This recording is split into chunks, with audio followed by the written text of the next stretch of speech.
Étudiants. Nous sommes jeudi, magazine de la mer. Alain Georgeot nous amène du côté d'un pays qui est difficile à prononcer. Il le prononcera lui-même, il le fait plusieurs fois. Il s'agit du navigateur Philippe Fabry. Il y a 2 ans a été mis à l'eau au port de Villefranche-sur-Mer le Dragon de Maude, un sloop en bois moulé construit au chantier naval de Carros. Le propriétaire de ce voilier, Philippe Fabry, ce jour-là avait décidé avec femme et enfants de mettre le cap vers les îles sous le vent pour son départ, ses amis Jean-Louis Etienne, Titouan Lamazou, Olivier Drony. Philippe Fabry venait de passer 5 années au Balouchistan, où il était l'envoyé spécial d'une organisation humanitaire pour gérer un important programme d'assistance aux réfugiés afghans.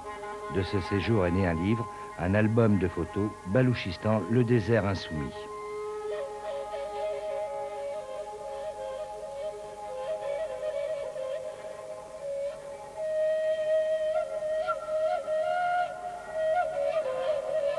Le Balouchistan, ce pays un peu moins grand que la France, n'est cité que 2 fois dans l'histoire, celle d'Alexandre le Grand et celle de Napoléon Ier.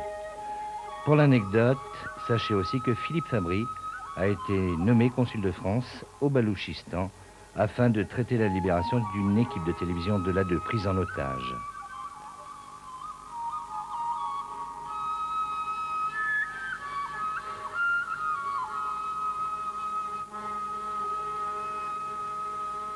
Quand on atterrit dans une organisation comme celle-là, c'est parce qu'on a le souci de ses voisins, de ses contemporains, des étrangers? Je sais pas.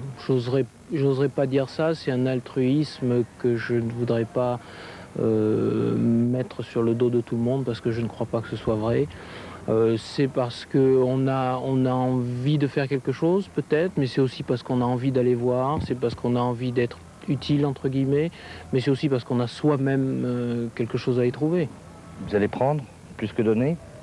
Peut-être. Ces gens donnent beaucoup parce qu'ils vous permettent de remettre un petit peu les pendules à l'heure, de comprendre un petit peu des vrais problèmes du monde que l'on ne comprend pas vraiment, que l'on ne connaît pas vraiment chez nous. Ici, on est quand même protégé. On réalise pas du tout qu'on est, grosso modo dans le monde 500 millions à bien vivre, et alors qu'on est 5 milliards d'êtres humains. Alors ça vous a amené au Balouchistan, coup de foudre. Voilà, exactement. C'était le coup de foudre. J'étais parti pour 1 an, j'y suis resté 5. C'est déjà une preuve. Et c'est vrai que j'ai découvert sur place, alors que j'ai beaucoup voyagé, ça fait 20 ans que je me promène de par le monde. Mais c'est vrai que j'ai trouvé là des gens très attachants, très vrais, avec des valeurs qui me semblent importantes, le sens de l'honneur, de la parole donnée, de l'amitié, c'est important.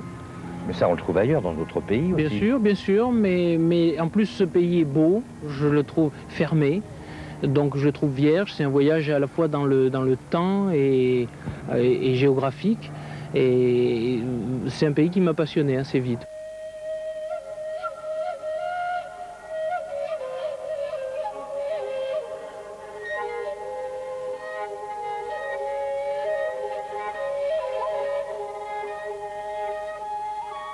Je crois que j'ai rien voulu donner intentionnellement.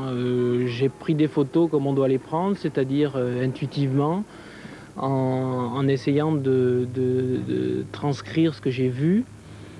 Ce que l'on retrouve dans ces images, ce sont des lumières assez extraordinaires. C'est vrai que le pays est très beau, des scènes bibliques aussi, et des contrastes parce que le pays est très grand. Le simple Balouchistan pakistanais fait à peu près les deux tiers de la France. Et puis donc ces contrastes avec de la neige, la mer, du soleil, le coin le plus chaud du monde, un des coins les plus chauds du monde, 50 degrés à l'ombre, un des plus froids en hiver, enfin des plus froids, un coin très froid malgré tout, moins 20 en hiver. Des contrastes assez sidérants chez les gens aussi.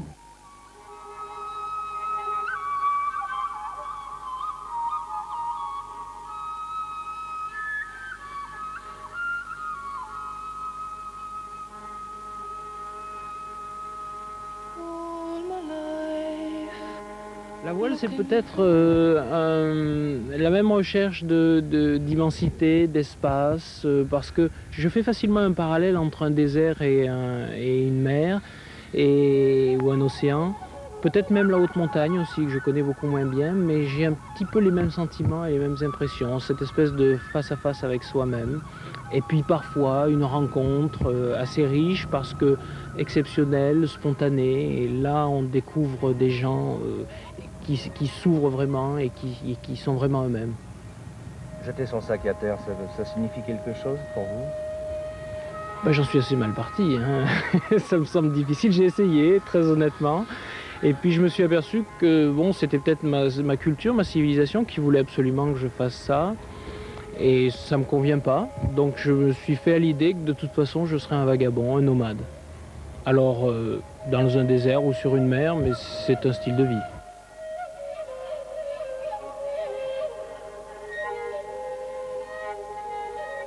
Voilà donc pour le Balouchistan, beaucoup plus proche